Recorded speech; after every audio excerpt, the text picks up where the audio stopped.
The first time I saw the case, it wasn't in my hands.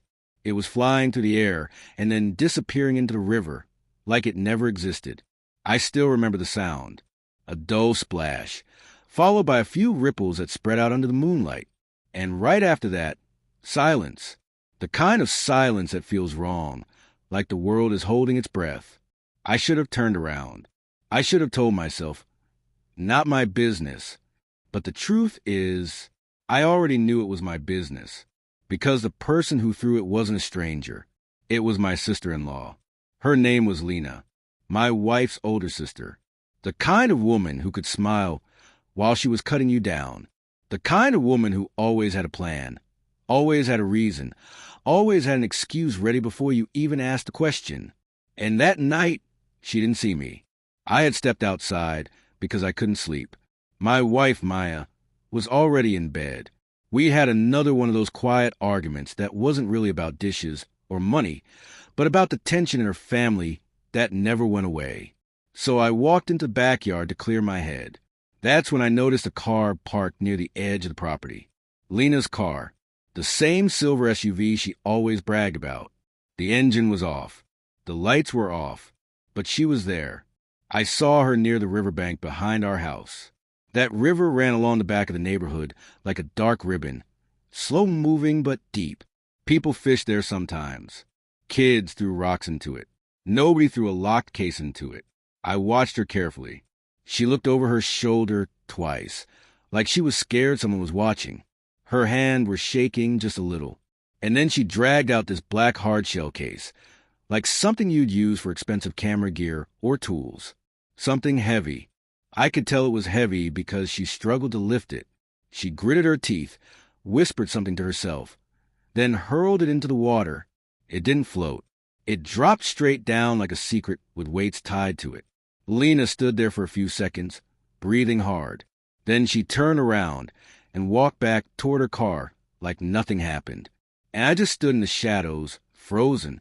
My heart was pounding. My mouth felt dry, because my first thought was simple. What the heck did she just throw into the river? My second thought was worse. What kind of person throws something into a river like that unless they're trying to erase it? And my third thought, the one that made my stomach turn, what if it's something meant to disappear, and I'm standing here letting it happen?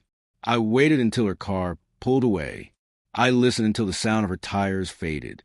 Then I walked to the edge of the river. The water was dark, thick, quiet again. I stared down into it, like it could stare back, and I told myself, just go inside. But my feet wouldn't move, because when you see someone you know try to bury a secret, it doesn't feel like curiosity. It feels like a warning. And I didn't know it yet, but if I left that case down there, my whole life was about to get turned upside down. So I rolled up my sleeves, stepped closer to the water, and made a decision that would change. The water was colder than I expected, even for a late summer night. The moment my shoes sank into mud at the edge, I felt the river pull at me like it wanted to keep me. I used my phone flashlight, aiming it down into the water, but the beam barely reached past the surface. The river swallowed the light the same way it swallowed that case. I didn't have fancy gear. No ropes, no hooks, nothing, just stubbornness.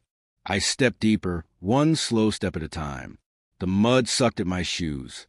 The water climbed at my legs, then my waist. It was quiet except for my breathing and the soft movement of the current. I kept thinking, what if this is nothing? And right after that, what if it's not? My fingers searched along the riverbed. I moved them through weeds and rocks and thick sludge. Every time my hand touched something solid, my heart jumped. Then there was a hard edge, smooth plastic, a corner. I grabbed it. It didn't budge at first. The case had sunk into the mud like it wanted to hide. I dug my fingers under it, pulled with both hands, and felt my muscles strain. For a second, I thought I was going to lose it, but then it broke free with a nasty suction sound, and I nearly fell backward. The case rose through the water, dripping and heavy, like some drowned animal. I dragged it to shore and dropped it on the grass. And there it was, a black hardshell case, scratched a little, water running off the sides. But the part that made my skin crawl, It had two metal locks on the front, not little suitcase locks. Real ones, the kind that says, whatever's inside matters. I stared at it, chest rising and falling. I didn't have keys. Of course I didn't, but I had tools in my garage. I glanced toward the house. Maya was still inside. Lights off, quiet. If I woke her, she'd ask questions I couldn't answer. And if I told her I saw Lena do this, I didn't even know what that would do to my marriage. So I carried the case into the garage like I was carrying a bomb. I set it on my workbench. Water pooled underneath it. I tried the locks anyway, just in case. No luck. My hands were shaking now. Not from the cold anymore. From the pressure of it. Because there are some moments where you can feel your life splitting into two paths. One path is ignorance. The other path is truth. And truth always has teeth. I grabbed a pair of bolt cutters and stared at the first lock. I actually paused and whispered out loud, if this is someone's private stuff, I'm crossing a line. But then I remembered Lena's face. The way she looked over her shoulder. The way she threw it like she hated it. You don't throw private stuff into a river at midnight. You throw evidence. So I cut the first lock. Snap. Then the second. Snap. My breath caught in my throat as I lifted the lid. And the smell hit me first. Not rotten, just damp metallic, like wet paper and cold plastic. Inside, everything was packed tight. Folders, envelopes, a small metal box, a flash drive in a plastic bag, and a thick notebook wrapped in a rubber band. My eyes locked onto one envelope on top, because it had my name on it. Not my first name, my full legal name, spelled perfectly. I stared at it like it was a snake. And I remember thinking, why would Lena throw something into the river that has my name on it? That's when my curiosity turned into fear. My hand slowly reached forward. I opened the envelope. And the first thing I saw made my whole body go numb. It was a document, a legal-looking form, with a signature at the bottom. My signature. Except it wasn't mine. It was a copy, a fake. And the words at the top of the page? Confidential agreement. Transfer of assets. My mind started spinning. Because suddenly this wasn't just suspicious. This was personal. And I had a feeling I wasn't holding a random secret. I was holding a trap. I read that document 3 times, hoping my eyes were lying. It claimed I agreed to transfer money, large amounts, to accounts I'd never heard of. It was written in that cold legal language that makes everything sound normal and official. But nothing about it was normal. The signature looked close to mine. Too close. Whoever did it had practice. They copied my loops, my slant, even the way my arc curves at the end. But it wasn't mine. My hands went clammy as I dug deeper into the case. More documents. Bank forms. Wire transfer requests. A printed email chain that looked like it was between me and someone named Grant. The email said things like, yes, move it to the secondary account, and let's keep this between us. I felt sick, because if someone showed these to the wrong people, it would look like I was stealing. And then I found something even worse. A folder labeled MAYA, Divorce Strategy. My throat tightened. Maya was my wife, the woman sleeping inside our house, trusted me enough to close her eyes at night. And here was a folder with her name on it, like she was a project to be managed. I opened it and found screenshots of texts, notes about emotional pressure, a list of dates with comments like, push conflict, make him react, record conversation, mention assets, get him angry, witnesses, Mom and Carla. I sat down hard on the stool in my garage. This wasn't just paperwork. This was a plan. A plan to make me look like a thief. A plan to make Maya look like the victim.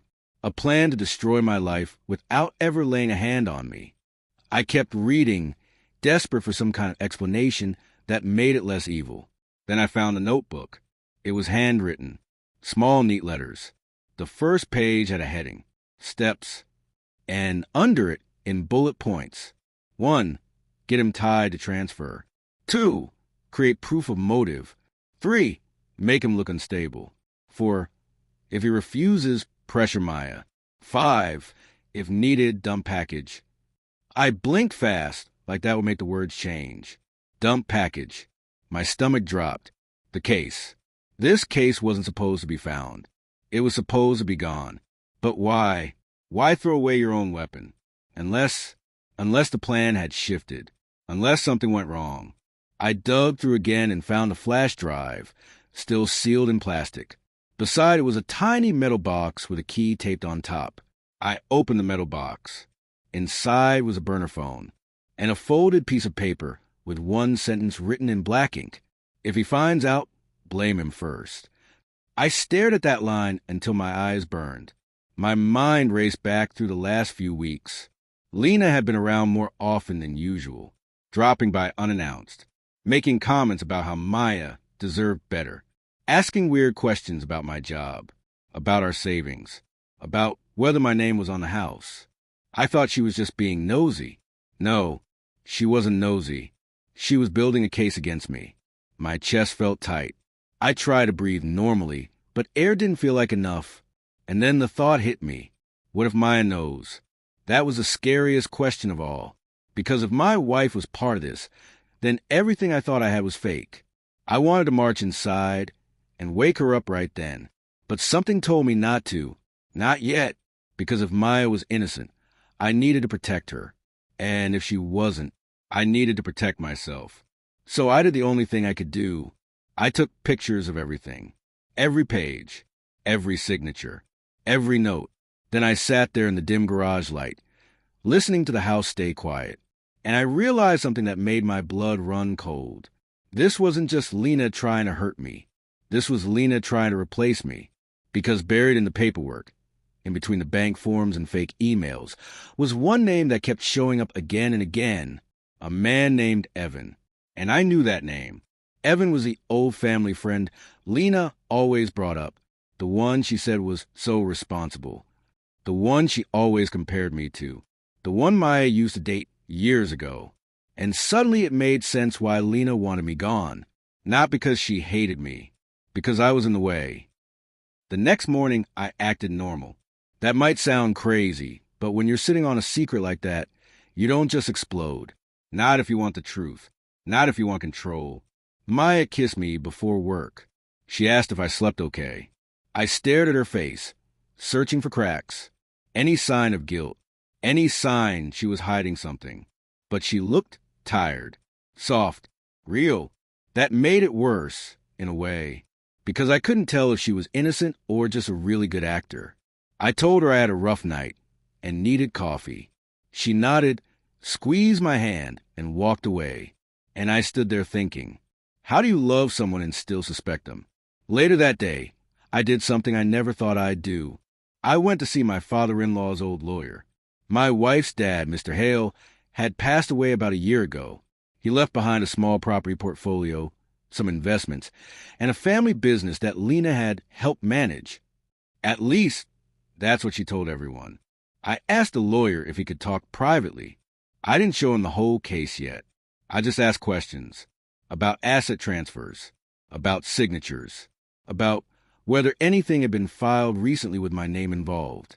His face tightened slightly, like he was suddenly alert. He told me there had been activity. Not finalized, not approved, but inquiries.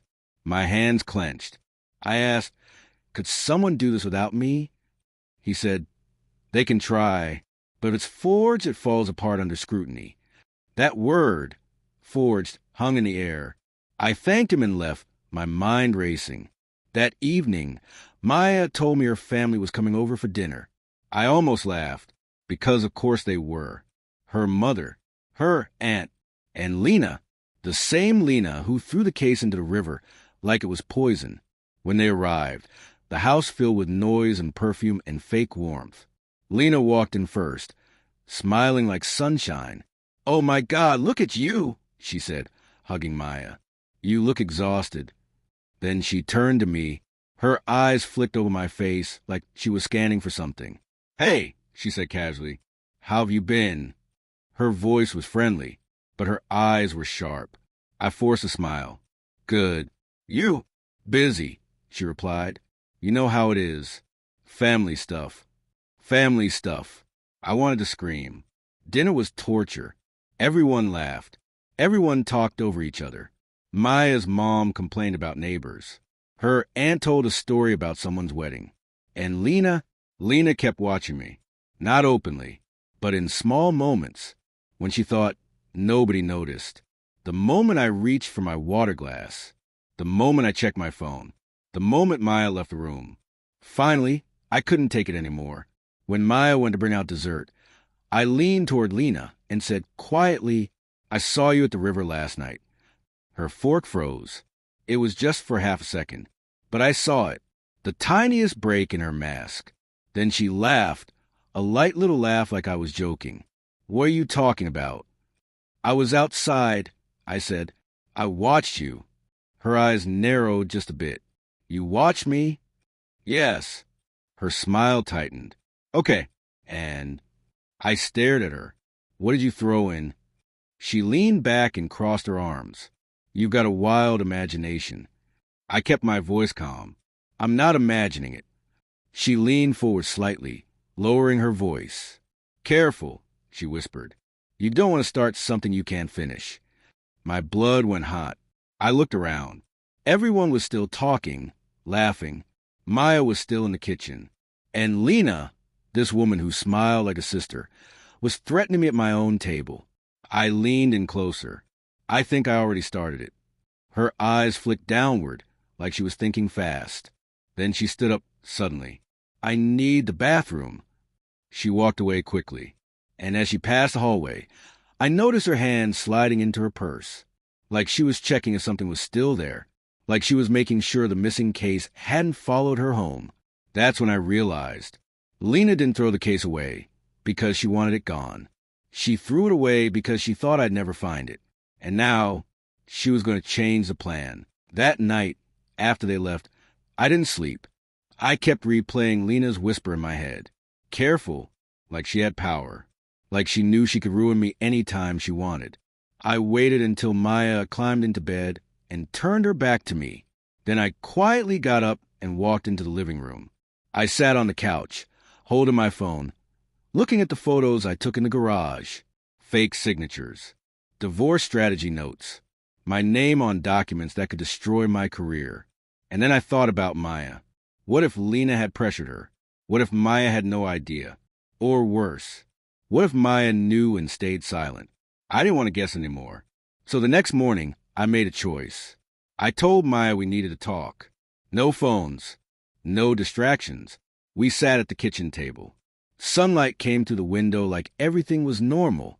I looked at the woman I loved and said, "I need you to be honest with me." She blinked. "Okay." I slid my phone across the table and showed her one picture.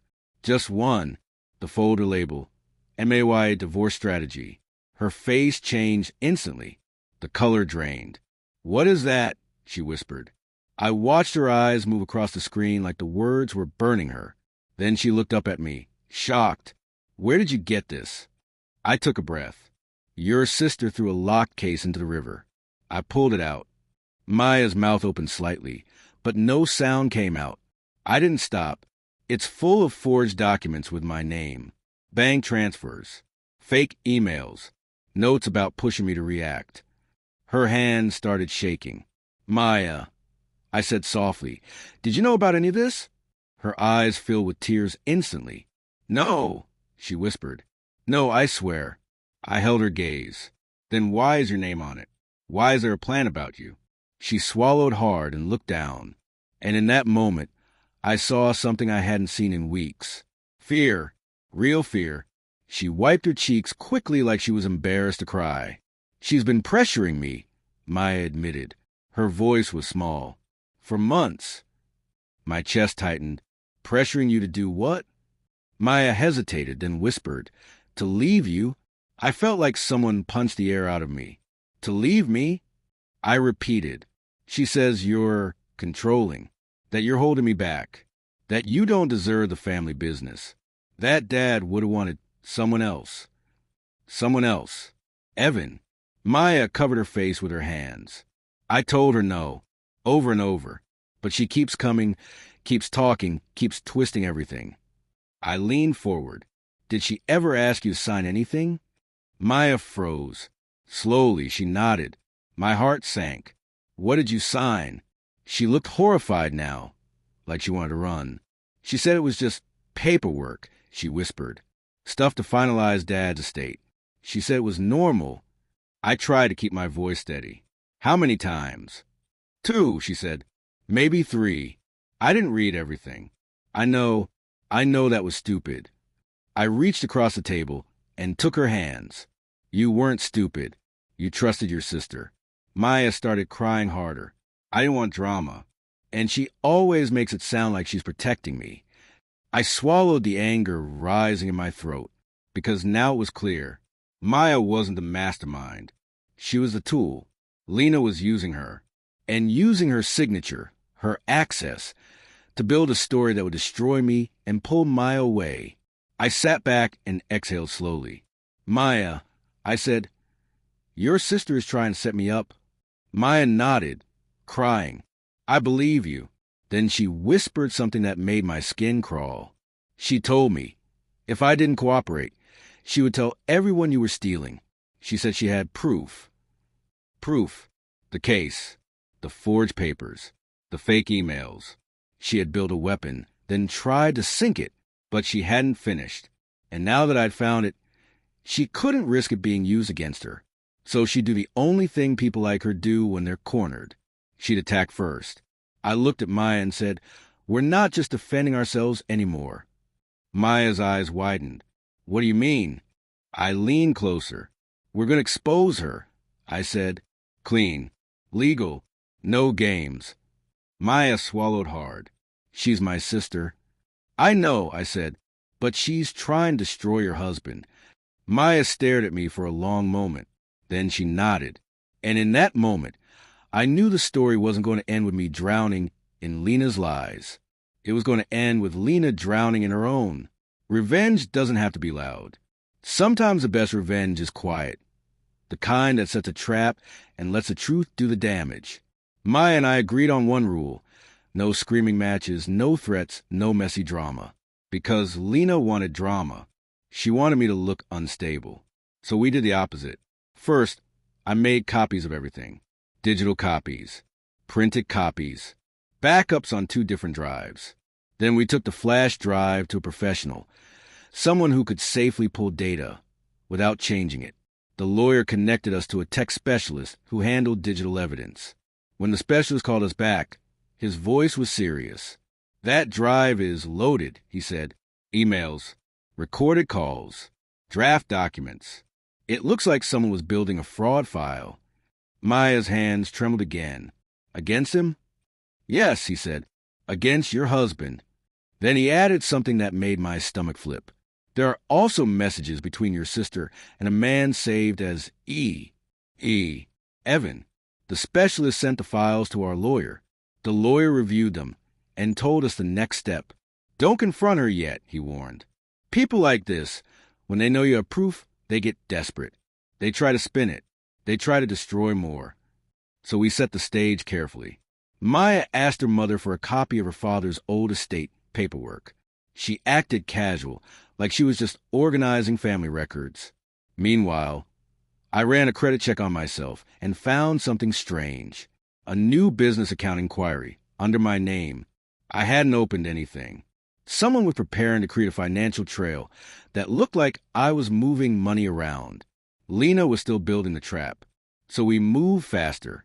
The lawyer helped us file a formal notice to freeze any transfers related to the estate until documents could be verified. We didn't accuse anyone yet. We just requested a pause for clarity. That alone was enough to shake the tree. 2 days later, Lena called Maya. Maya put the call on speaker, and I sat beside her, silent. Lena's voice came through sweet and sharp. Hey, sis, she said. Why is the lawyer asking questions? Maya played it calm. I don't know. Maybe just routine. Lena laughed lightly. Routine? No. Something triggered it. Maya paused. Maybe they're just being careful. Lena's tone shifted slightly. Careful is fine, but you know how your husband is. He gets ideas. Maya's jaw tightened, but she kept her voice soft. What do you mean? I mean, Lena said, He's not exactly stable under pressure, and if something goes wrong, people will look at him first. There it was. Blame him first. Maya swallowed.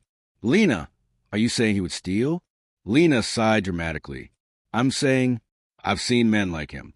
They smile, they act loyal, then they take what they can. My fists clenched under the table. Maya's eyes met mine. She looked like she wanted to cry again, but she held it in. I don't believe that, Maya said. Lena's voice hardened. You don't believe it because you're emotional. You're in love. I'm trying to protect you. Maya took a breath. Protect me from what? A pause. Then Lena said quietly, from losing everything. Dad's legacy. The house. Your future. Then she added, like she was dropping a final stone. Evan agrees with me. Maya went still. I talked to him, Lena continued. He's worried about you. He said he would step in if you ever needed help. Step in. Replace me. I felt anger rise, but also something else. Relief. Because Lena was walking straight into the trap. After the call ended, Maya whispered, She's not even hiding it anymore. I nodded. Good. Let her get confident. We planned the exposure carefully. Maya invited the family to a small gathering at her mother's house. She said it was to go through her dad's old things and finally close that chapter. Lena loved control. She wouldn't miss a chance to manage the narrative. And we chose that night for one reason. Because we weren't going to fight Lena in private. We were going to expose her in front of the same people she used as her audience. And we were going to do it with facts, not emotion. Because facts don't flinch. Maya's mother's house smelled like candles and roast chicken. It was warm, familiar, the perfect place for a betrayal to hide in plain sight. Everyone was there. Maya's mom, Aunt Carla, 2 cousins, and Lena, dressed like she was going to a business meeting, not a family gathering. She hugged Maya, kissed her cheek, then glanced at me like I was an obstacle. Glad you could make it, she said, smiling. I smiled back. Wouldn't miss it. We sat down at the dining table. Maya's mom started with small talk. Photos were brought out, old stories, a few laughs. Then Lena cleared her throat like she owned the moment. So, she said, I think it's time we talk about this state again. There have been complications. Maya's mom frowned. Complications? Lena nodded. The lawyer is asking questions, and honestly, it's suspicious. I kept my face calm, even though my heart was pounding. Lena looked directly at me. Some people, she said slowly, get ideas when money's involved. There it was, her first strike. Maya's mom looked at me uncertainly. What are you saying, Lena? Lena sighed, acting sad. I hate to even bring it up, but I've seen documents that make me uncomfortable. I waited. I didn't interrupt, because the more she talked, the deeper she dug. Lena reached into her bag and pulled out a folder. My stomach tightened, but I already knew she'd come with paperwork. That's how she fought. She placed the folder on the table and opened it. Look, she said, turning pages. Transfers, signatures, emails. Maya's mom's eyes widened. Aunt Carla leaned forward, interested like this was entertainment. Lena glanced at Maya and said gently, I'm doing this because I love you. Maya's hands clenched in her lap. Lena turned to me. Explain this, she said, tapping a document. It was one of the forged pages, my fake signature. I took a slow breath, then looked at everyone. I can explain, I said calmly. But first, I need to ask Lena something. Lena lifted her eyebrows. Go ahead. I looked her straight in the eye. Why did you throw a locked case into the river behind my house? Silence hit the table like a heavy blanket. Lena's smile froze. Maya's mom blinked. What? Aunt Carla frowned. River? What river? Lena laughed too quickly. What are you talking about? I didn't move. I saw you. Midnight. 2 nights ago. Lena's laugh died. She looked at Maya. Is he serious? Maya's voice was quiet but steady. Yes, he's serious. Lena's eyes flashed with anger. Then she turned back to me, leaning forward. You're making things up because you're guilty. I nodded slowly. Okay. And that was my cue. I pulled out my phone and connected it to the small speaker we brought. Then I played an audio file from the flash drive. It was Lena's voice, clear as day. I'll make it look like he did it. He won't even see it coming. Lena's face drained. Maya's mom's mouth opened. Aunt Carla's hand flew to her chest. Lena shot up from her chair. That's fake. I calmly swiped to the next file, an email thread between Lena and Evan, not read aloud, just shown on the screen as the lawyer had formatted it, with timestamps. The subject line alone was enough. After he's out, we move forward. Lena's hands shook. Maya's mom whispered, Lena, what is this? Lena's eyes darted around the table, searching for someone to save her. But everyone was staring at her now like they were meeting her for the first time. She tried to recover, tried to smile again. This is taken out of context, she said. I nodded, still calm. Then let's add context. I placed printed copies on the table, copies of the notebook pages, the bullet points, the plan. Blame him first. Maya's mom picked them up, reading silently. Her face changed, slow and painful, like her heart was breaking in real time. Lena's voice rose. You don't understand. I was protecting my sister. Maya finally spoke, her voice shaking but strong. No, she said. You were controlling me. Lena spun toward her. Maya, don't do this. Maya stood up. I signed things because I trusted you, she said, tears in her eyes. And you used that trust to build a lie. Lena's lips parted, but no words came out. Then she turned to her mother, desperate. Mom, tell them he's manipulating everyone. Maya's mom stared at her like she couldn't recognize her own daughter. And in that moment, Lena lost something she thought she owned forever. The room, the story, the power. Because the truth wasn't just sitting on the table. It was standing up, and it was pointing right. After that dinner, nothing went back to normal. How could it? When a mask falls off that hard, you don't just pick it up and pretend you didn't see the face underneath. Lena stormed out that night, slamming the door so hard the walls shook. She texted Maya nonstop afterward, switching between begging, blaming, and threatening. One message said, You're ruining the family. The next said, He's forcing you. Then, You'll regret this when everything falls apart. But the difference now was simple. We weren't afraid of her words anymore, because we had proof. The lawyer handled the legal side. The questionable documents were flagged. The attempted transfers were stopped. The digital files showed enough planning and coordination that Lena couldn't pretend it was an accident. Evan, the family friend, suddenly disappeared. Blocked, silent, gone. Funny how brave people are when they think they're winning, and how fast they vanish when the lights turn on.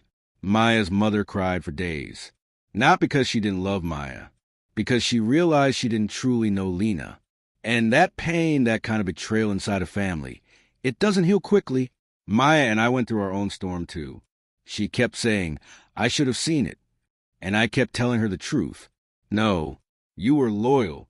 She abused that. But trust, once shaken, doesn't magically become perfect again. We went to counseling. We rebuilt slowly, brick by brick. And one night, weeks later, Maya asked me a question that hit deep. What if you hadn't gone outside that night? She whispered. I stared at the ceiling and imagined it. The case stays in the river. Lena keeps the forged papers. The transfers go through. The story spreads. I lose my job. My name gets dragged. Maya gets pressured, confused, broken down. And Lena walks away clean, holding the family business and pushing Evan into my place like a new piece on a board. All because the case stayed underwater. I turned to Maya and said quietly, Then we'd be living a lie she wrote for us. Maya cried. I held her. And that's the part people don't talk about. Betrayal doesn't just hurt because of what someone did. It hurts because of what they were willing to do while smiling at you. Months later, I drove past that river again. The water looked peaceful. The same river that almost swallowed the truth. And I realized something. People always say, time reveals everything. But I don't think it's time. I think it's weight. Secrets get heavy. Lies get heavy. Plans get heavy. And eventually something sinks. Or something rises. Lena thought she could throw her lies into the river and bury them forever. But the truth has a strange habit. It floats back up, not because it's loud, because it refuses to stay hidden. And here's the moral that stayed with me. If someone is plotting in the dark, don't fight them in the dark. Don't scream. Don't swing. Don't lose yourself. Turn on the light. Gather the facts. Let their own actions expose them. Because real justice isn't about ruining someone. It's about stopping them from ruining everyone else. And the biggest lesson of all? Pay attention to the quiet warnings, the odd questions, the strange behavior, the forced smiles. Sometimes a moment that seems small is the moment that saves your entire life. Because I didn't just pull a case from the bottom of a river. I pulled my future out of Lena's hands. And that's why, to this day, whenever I hear water moving in the dark, I don't just hear a river. I hear a secret trying to escape. And I remember, truth doesn't stay buried forever.